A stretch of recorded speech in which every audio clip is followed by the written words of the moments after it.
Welcome back to the Athletes Podcast. This is episode 92 featuring Niamh Haughey, an absolutely incredible athlete. There's no other way to put it. She competes for Team Canada Bobsleigh. She's competed for Team Canada Rugby. She played Brock University Rugby, Proc University Hockey. She can literally do whatever she puts her mind to. It's pretty incredible. I was fortunate enough to witness her during our university days and super excited about this conversation for you folks to listen, tune in. Let us know what you think. Honestly, I just can't wait for you guys to kind of consume the way she approaches it. It's a very lighthearted, easygoing conversation. She's a blast. This is episode 92 of the Athletes Podcast, here to educate and entertain the next generation of athletes. Here we go. You're saying you've been active on social media. It's like I've been trying to get my name out there a little bit, but it's tough. It's tough to keep on top of the demand. Right? 100%. Especially when you got to start representing Team Canada, national bobsled team. You know, you're just... Yeah, and you don't want to make mistakes. It's like, I don't know. So... Well, like, I don't know. You talk about mistakes. I think that's something that we bring up all the time. It's just, that's how you learn, right? I think that's how you've been able to see some success, just incredible success, wherever it is, whatever sport you're competing in, whether that's hockey, rugby, now bobsleigh, weightlifting. Can you kind of give just a bit of a background on how the heck you've come to be this like world-class athlete in so many different sports? You know what? I think if I could go back to my childhood, I was trying out every different sport I could, just, putting my feet in the water and just testing it out and seeing what I was good at. And what stuck really was the hockey and the rugby. I realized that I really love these sports and I want to continue playing them. And then there came a point where hockey, I was just like, I'm just not that good at this sport. I love it. And I still do love it. I was just saying to my mom there, it's like, if I was a good hockey player, I'd do anything to keep playing hockey. But there came a point where I just realized I wasn't. When I got back, it was awesome, and I was thinking about it. I haven't used my 5th year of eligibility yet. It's like, oh, should I go back? Should I just complete it? Right. But I guess kind of, with the pandemic and everything, last year I got an opportunity to go try bobsleigh, and it was like, I'm not playing rugby, I'm not playing hockey. Let's see where bobsleigh can take me. And, I ended up working out well. I made the team, and I guess the rest is kind of, I'm still writing the history of it. I don't know where it's going to take me from here, but I'm just kind of feeling it out and seeing where I can go with it. So, yeah, it's pretty crazy. So we initially connected at Brock University. You were playing both rugby and hockey, dominating both sports, lighting up the Brock press, getting features left, right, and center. Can you how have you been able to now translate that to on the national stage and representing your country potentially in a couple of years at an Olympic Games? What does that mean to you? And that's why I'm wearing the Team Canada jersey today. We got the Olympics looks starting. Good. Yeah, thank you. We got to rep our nation's pride. So maybe dive into what that feels like to be able to potentially do that in a couple of years, and how good it feels putting on that maple leaf on your chest. It's a bit of an interesting feeling, to be honest, because I think it's every childhood's dream. You wanna wear that maple leaf, and no matter what sport it is, it's just a huge honor. It's a huge pride. When it comes to bobsleigh, I'm the underdog. I'm probably the youngest and the lightest on my team. I'm little compared to everybody else on my team, and that alone is just motivation to see how far I can take this sport. When I look at my teammates, I'm like, a twig standing beside them.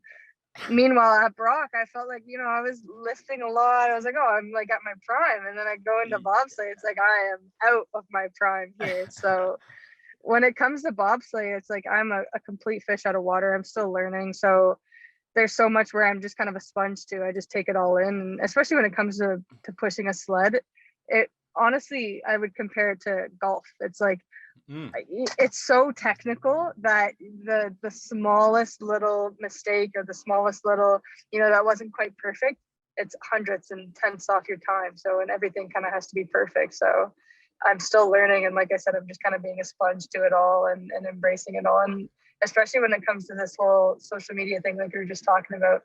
I was never prevalent on social media by any means, but now I'm just trying to get into it and see, just kind of see how far this sport can take me. So 100%. It's crazy for me to hear that you feel like a twig compared to your competitors, because you definitely did stand out at Brock Athletics. We're never had any issues as far as being the most athletic on the field, that's for sure. But bobsleighers, is that the correct term? Bobsleighers?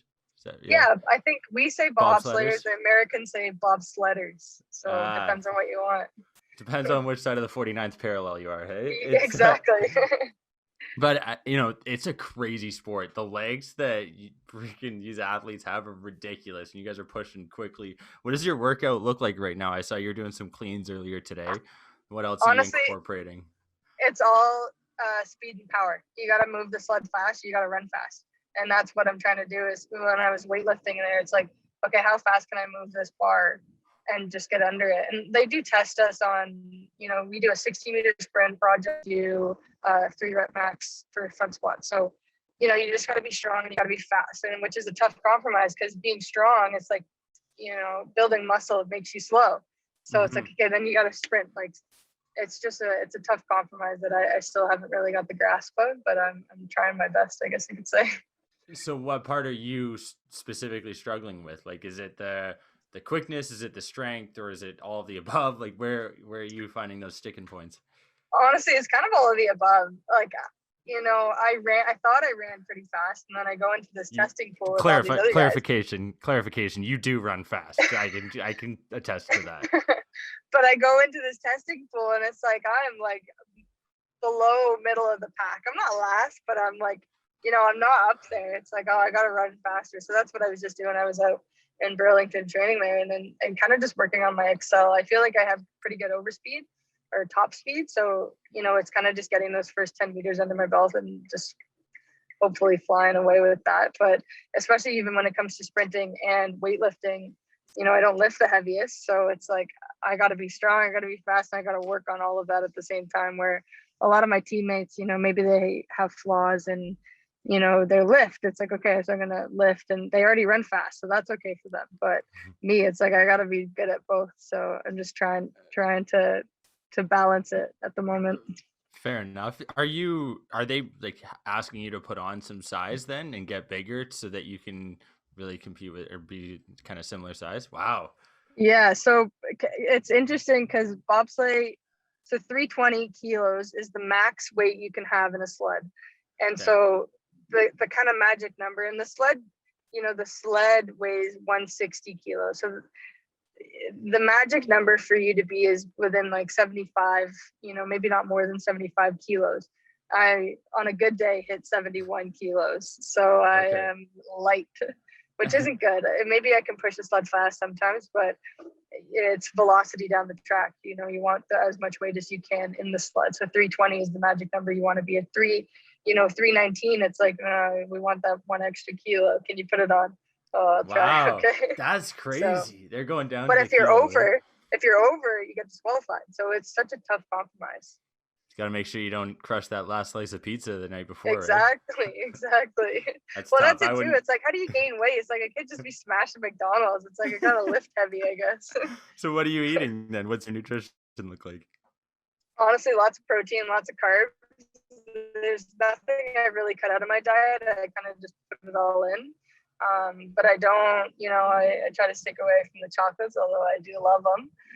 But it's just kind of, good foods in your body, so I can kind of put on some muscle here. So lots of protein, because if you're lifting lots, I'm like, okay, you got extra, instead of 2 eggs, we'll do 3 eggs. There you go. Yeah, absolutely. You got to make sure those macros are hit. Do you calculate macros? Are you going that dive into deep? I kind of used to be one of those MyFitnessPal, freaks that put everything in it. But it was too much for me. It was like, I kind of know what I'm putting into my body at this point. I know what's going to work for me. So I'm just trying to eat more, and not necessarily more of one specific food group, just eat more of kind of everything. So. Yeah, I found actually a very similar experience using MyFitnessPal, going through that process of counting calories, counting your macros. I like got so into it at one point. I was like, oh my gosh, I have a very unhealthy relationship with food now because I just know exactly what I have to eat, this amount, this will be good, this will hit my quantities. I'm like, oh, that's not a flexible way to Yeah, live I think it's a good. long It's a good term. knowledge thing. For Get it under your belt, and then it's like, okay, I don't need this anymore. Yeah, I think everyone should do it at one point in their life, but you definitely need to make sure that you do it in a sustainable fashion that isn't going to lead to a negative relationship with that food. So that's my little 30-second spiel on how I went down a bad rabbit hole, but that's okay. We're here now, right? Under Armour's not sponsored by this episode. No, Under Armour, MyFitnessPal, definitely not sponsoring this episode. But Yeah. what are your kind of long-term goals with the sport? Because bobsleigh is crazy scary. Like, I'm just imagining flying down. What are the top speeds that you guys go? It's like you guys are hitting 80, 90, 100 plus kilometers an hour, right? So depends on where you are. We train a lot at Whistler because it's the only one in Canada at the moment. So I actually spent 3 months in Whistler every day just crushing runs. Top Nice. speed I hit was 160 kilometers an hour. That's fast. Yeah, we actually crashed at that speed too. So nice shoulder burn, feel? Loved it. I was like, this is great. So, well, like you crash and they say you're not a real bobsledder until you crash and then get back in the sled. So we crashed. I said, let's go right back to the top. Let's go. And they check your shoulder, whatever else. They check and see if you're okay. I said, yeah, we're good. Let's get back into it. So people were scared of it, but it really didn't scare me. It was kind of like a nice tackle in rugby. It's like you just kind of smash the ice at 160 kilometers an hour and then you get right back into it. Well, that was what I was going to ask. I said, you've been hit likely playing hockey, playing rugby, and now in a bobsleigh crash. What is the kind of Likert scale on the three of those? What compares? Is the rugby hit similar to a bobsleigh crash? Where are you at? Yeah, so as a brakeman, we don't see anything. So pretty much, we shine at the beginning of the track, 5 seconds, or powerhouse, then you jump in and then you hold on and then you have no control. People think that we steer back there or move it, we just hold on. And, they tell us to count the corners, but I'm not at that point where I'm like, okay, we're at corner 1, corner 2. It's like, I don't know where I am until you kind of hear the pilot sometimes say brake, or you feel yourself go up a hill, and then okay, I got to pull the brakes here. But when you're crashing, it's just you hold on, and then if it's 40 seconds, you're like, oh, we're almost done. Okay, and then all of a sudden it's like you're on your side and you're getting your shoulders on the ice. You get completely bucked out of the sled, so your whole there's no protection in there either, so you're just completely exposed to the ice. But I think the not knowing we're going to crash makes bobsleigh just that much more like, oh my God, this is insane. Like, what am I getting up to? Where rugby, I can see a tackle coming, I can brace myself. Hockey, same thing. But bobsleigh, it's like, you just kind of expect the unexpected here. So yeah, I'm like just trying to wrap my head around how that would feel, kind of if I've ever had something similar in my life, and I definitely haven't, because 160 kilometers isn't something I even get into in my vehicle. Rarely, if I'm feeling fired up, maybe. But yeah. Tell me about your university experience at Brock playing rugby and hockey. Like, explain how fun that was. What'd you think of me jumping around on the mic? Give me your whole uni experience here. I need some full details. University was interesting for me because I wasn't going to go to Brock. I was going to be a Dalhousie. What are they? Tigers, I think. I was going to go to Dal. Okay. I was going to go play hockey. And the day I was supposed to let the hockey coach know, I just kind of said, no, it's not something I maybe want to get into. I don't know what my reason was for saying no, and then I was, university list at that point. I was like, where am I going to go now? I had no backup plan. I didn't really have a plan.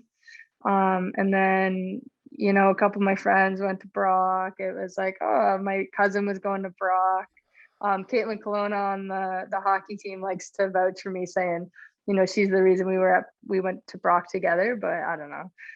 Anyways, went to go tour it, loved it, fell into it. First, second year, I was just playing rugby. At that point, I was missing hockey because, like I said, I was going to go play hockey. There wasn't a point where hockey wasn't on my radar.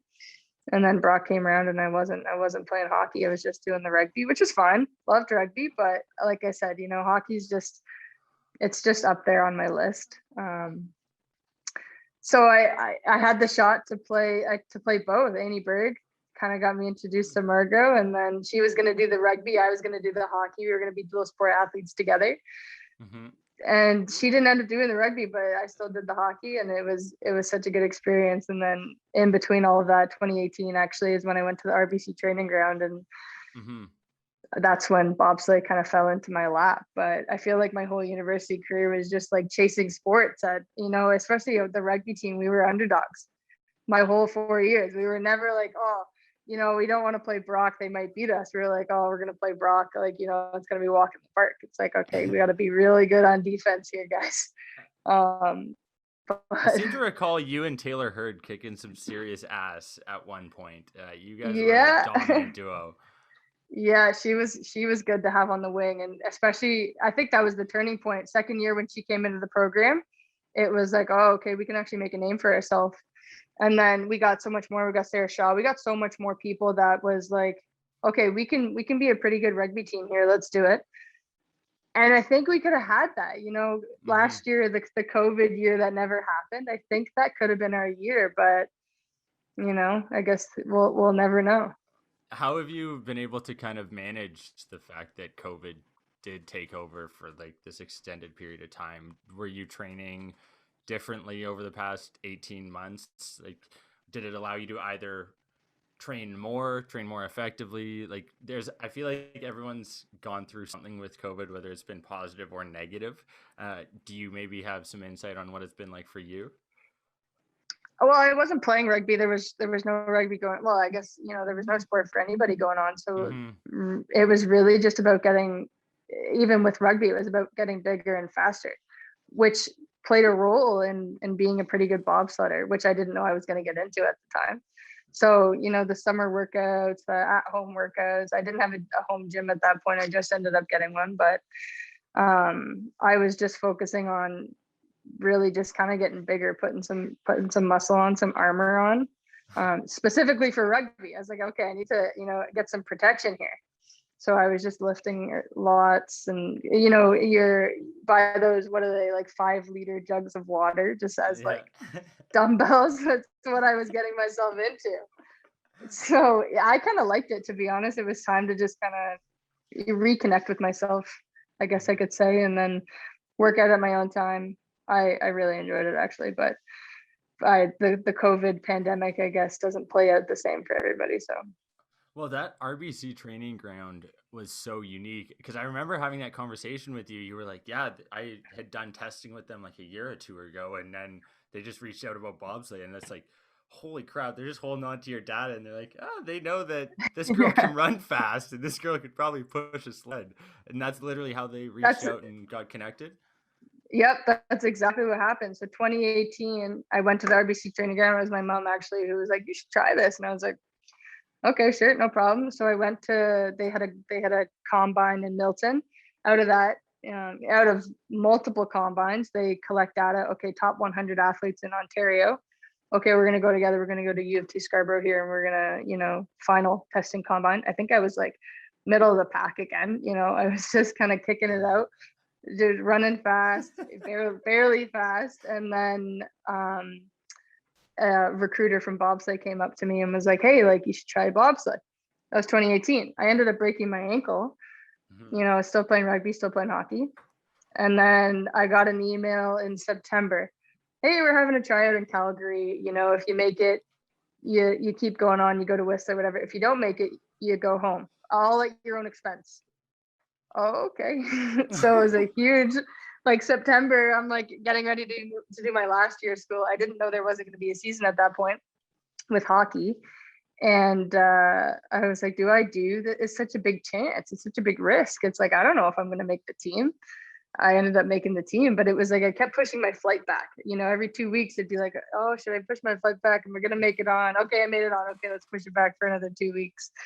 And then I just never came home. It was like 7 months I was in Europe. It was such a crazy year. Yeah. Okay. So talk about overcoming that injury, because it was pretty serious, and like you were off for a bit. Like, I always want to kind of bring up injuries because there's always athletes that are suffering from it or will be at one point in their career. And I think you can probably speak to the struggles that go along with injuries and how do you maybe best overcame them. That was kind of my first injury. I had never, broken a bone. I've never really sat out from a game.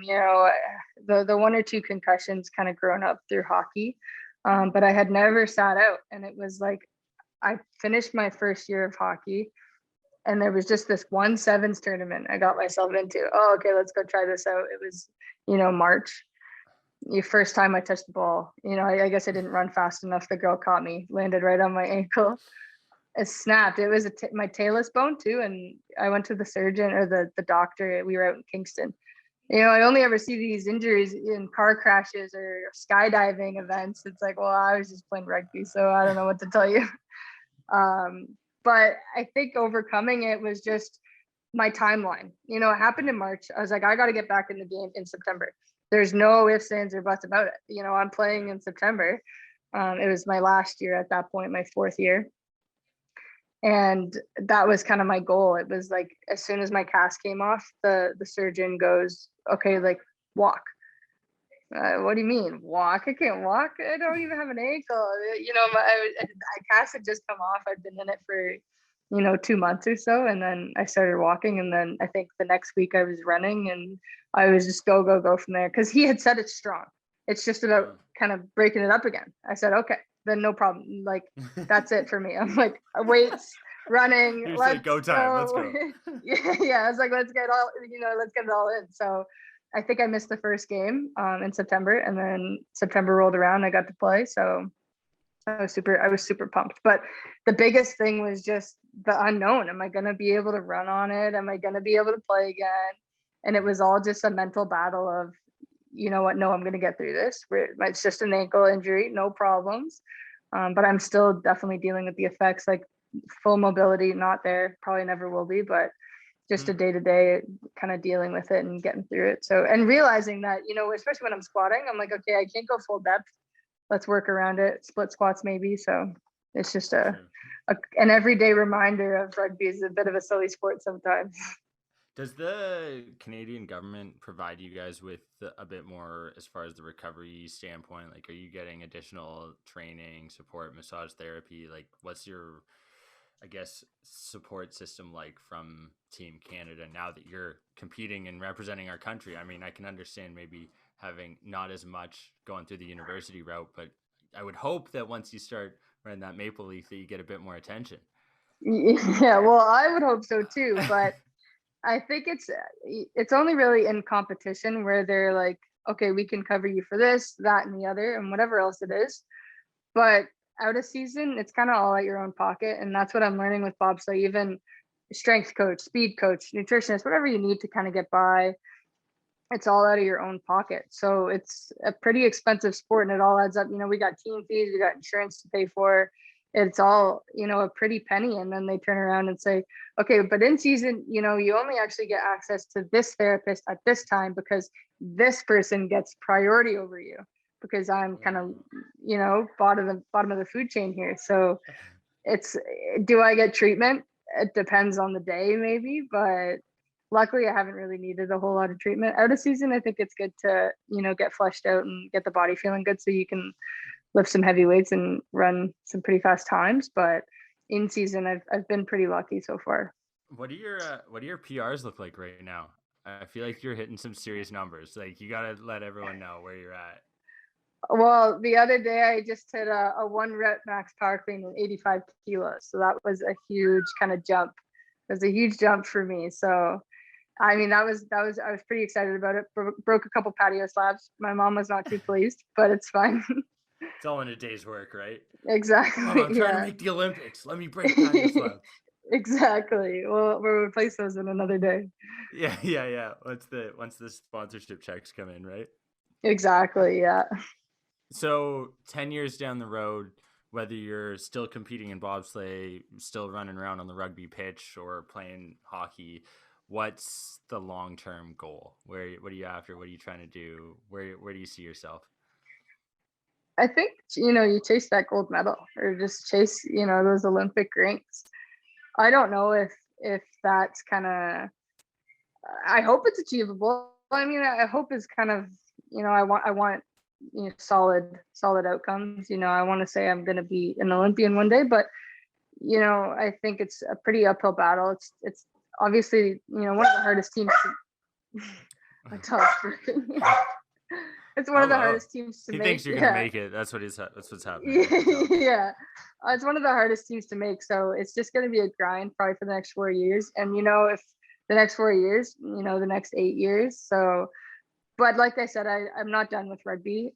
I hope that I'll still get the opportunity to play again one day. And I'm pretty good at putting my mind to things and getting the outcome that I want. So hopefully rugby's not out of the picture. Hopefully bobsleigh's still going to be in the picture, and then we'll see what can come of it. I wanted to get you on here for that exact reason, because you do have an ability to set your mind something and achieve that. We were chatting with Ian earlier before this. I'm like, man, this gal is the definition and embodiment of what we talk about on the Athletes Podcast. Like, you've literally been able to excel at every sport that you set your mind to. So have no doubts that you'll be able to be out there on the rugby pitch and be pushing that bobsleigh around. So Thank you. The way we wrap up every episode is asking our guest listener what their biggest piece of advice would be to the next generation of athletes, coming from someone who has played every sport under the sun. What's Niamh got to say? My biggest piece of advice, I think, that I would, a younger athlete, or even to my younger self, I guess I would say, just, get your feet wet. Try every sport you can and just see what's going to come of it. I think that's what I did. And, I realized what worked. I realized what didn't work. And I realized there's some sports in my time that I'm like, oh man, I wish I still played that. I wish I really got into that sport. But I think that's how bobsleigh, rugby came about. Hockey, I played it when I was growing up, 3 years old, but specifically rugby and bobsleigh, that's exactly how they came about. And that's exactly what made me go try this RBC Training Ground. I was like, I don't have any idea how I'm going to perform against these other athletes, especially top 100 in Ontario, but I'm going to try. I'm going to see what happens. And I think don't be afraid to get your feet wet, exactly that, and try something new, and don't be afraid of the opportunity. Yeah, it's couldn't have said it better myself. I appreciate you coming on so much. I'm excited to see what you're able to accomplish here, and it's going to be exciting to follow along with your journey. Hope you have a great rest of your day. Thank you, folks, for tuning in. Thank you so much for having me. Take care. Thank you, folks, for tuning in to the 92nd episode of the Athletes Podcast, and for being along on this journey. It's been pretty incredible. Love being able to feature athletes like Niamh. We got the Team Canada swag on today, given that today is the first day of the Olympics starting up. This episode will go live next Athletic Thursday. But in the meantime, hope you guys are checking out our social media platforms, whether that is Instagram, Twitter, LinkedIn. You let us know where you're tuning in, watching, consuming our content, and you might just win some free gear. Really appreciate Niamh coming on, sharing her background stories, and a bit about the sport of bobsleigh. It's unique, not something you get to typically hear every day, but she is an incredible athlete, to say the least, and grateful for our conversation. Excited for you folks to tune in to episode 93 next week. Thank you, folks, again for tuning in. Hope you enjoy the rest of your day. Bye!